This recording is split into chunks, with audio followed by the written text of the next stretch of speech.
All right, let's talk about your money because there's a huge new bill that just dropped and it's shaking up everything you thought you knew about taxes. You've probably heard the big talk, especially about no tax on Social Security. Sounds great, right? But is that really what happened? Stick with me because the full eye-opening truth, including how your retirement benefits are really impacted and what it means for the future of Social Security, is coming at the very end. You absolutely need to watch this entire video. So, this thing is officially called the One Big Beautiful Bill. President Trump just signed it into law on July 4th. It's a monster, almost 900 pages long, crammed with changes that hit your wallet, the government's wallet, and a whole lot more. Republicans pushed this bill through Congress. It barely made it, passing the House by just 4 votes and needing the vice president to break a tie in the Senate. The idea is to make Trump's 2017 tax cuts permanent, pump up spending for border security and defense, and fire up American energy. But here's the kicker. Government number crunchers say this bill is going to add somewhere around $3.3 to $3.4 trillion to the national debt over the next 10 years. That's a lot of zeros. The White House disagrees, saying it will actually shrink the debt. Someone's doing different math. Now, about that no tax on Social Security promise, you heard it on the campaign trail over and over. But here's the cold, hard truth. This bill does not eliminate federal taxes on Social Security benefits. What it does do is create a temporary $6,000 tax deduction for seniors aged 65 and older. This deduction lasts until 2028, just before Trump would leave office if he serves a full second term. Who benefits? Individuals making up to $75,000 or married couples making up to $150,000 can subtract the full $6,000 from their taxable income. The deduction shrinks as income goes higher, disappearing completely for individuals earning over $175,000 or couples over $250,000. The White House says this means about 88% of seniors 65 and older will pay no federal tax on their Social Security checks. Sounds impressive, right? But here's what they don't always say. Almost 2/3 of seniors already don't pay federal taxes on their benefits because their income is too low. So while it helps some, it's not a universal tax elimination. And get this, if you're a senior with very low income, you won't see any benefit from this deduction because you're already not paying taxes on your Social Security. Same goes for millions of disabled Americans who rely on Social Security but aren't yet 65. This isn't the grand no tax on Social Security many were hoping for. Now, remember how I said I'd reveal a critical piece of information about Social Security's future at the very end? We're getting there. But first, let's look at some other ways this bill might affect your money. This bill also throws in some temporary tax breaks for workers. First up, tips. If you earn tips, you can temporarily deduct up to $25,000 of that income from your federal taxes. This benefit also shrinks for higher earners, starting to fade out if you make over $150,000 as an individual or $300,000 as a couple. It's a temporary deal, ending in 2028. The White House thinks this could boost the average take-home pay for qualified tipped workers by around $1,700 a year. But remember, it only applies to federal taxes. So if you don't make enough to pay federal income tax, you won't see a dime of this. Then there's overtime pay.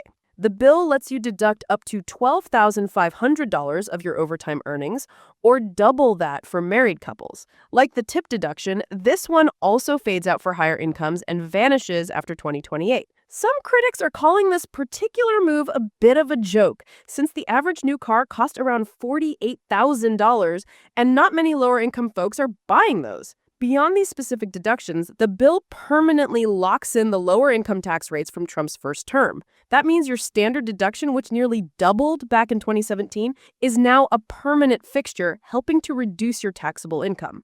Also, the cap on state and local tax deductions, known as SALT, is jumping from $10,000 to $40,000 for the next 5 years. This is a big win for homeowners in high-tax states. And finally, for families, the child tax credit is permanently increasing from $2,000 to $2,200 per child. Now, for the part nobody wants to talk about, how this bill is getting paid for and who might take a hit. Because a bill this big doesn't just create tax breaks out of thin air. One of the biggest targets is Medicaid. the healthcare program for low-income and disabled Americans. This bill includes massive cuts, totaling around $1 trillion over the next 10 years. Experts estimate this could leave nearly 12 million Americans without health insurance by 2034.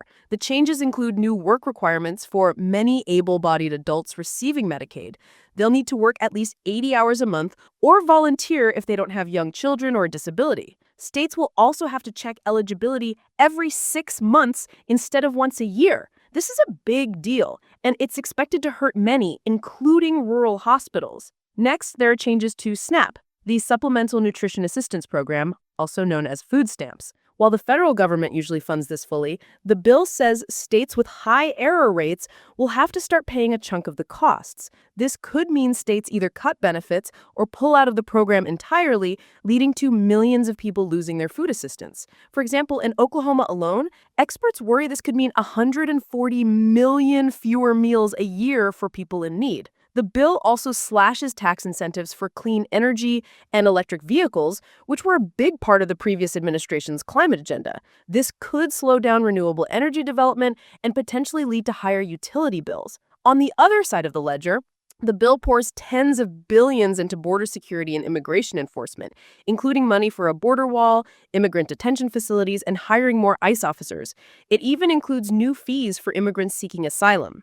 Okay, so we talked about the no tax on Social Security promise and the reality of a temporary $6,000 deduction. But here's the crucial detail I promised you at the beginning, the one that impacts everyone who relies on Social Security or will in the future.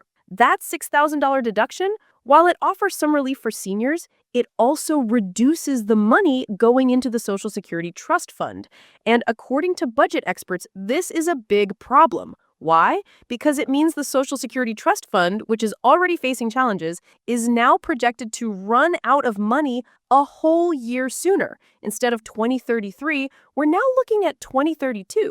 When that happens, without other changes, benefits could automatically get cut by about 24%. This could affect anyone born after 1967. So while the bill offers some tax breaks on one hand, it comes with significant trade-offs, particularly for vulnerable populations and the long-term stability of critical programs like Social Security. The promise of no tax on Social Security turns out to be a temporary deduction, and it might just bring the day of reckoning for the entire system a bit closer. That's a lot to unpack, but it's vital information for every American. If you found this breakdown helpful, hit that like button. It helps us reach more people who need to understand these complex changes. Subscribe to the channel for more straight talk on your money and the economy, and don't forget to ring that bell so you never miss an update. Thanks for watching, and I'll see you in the next one.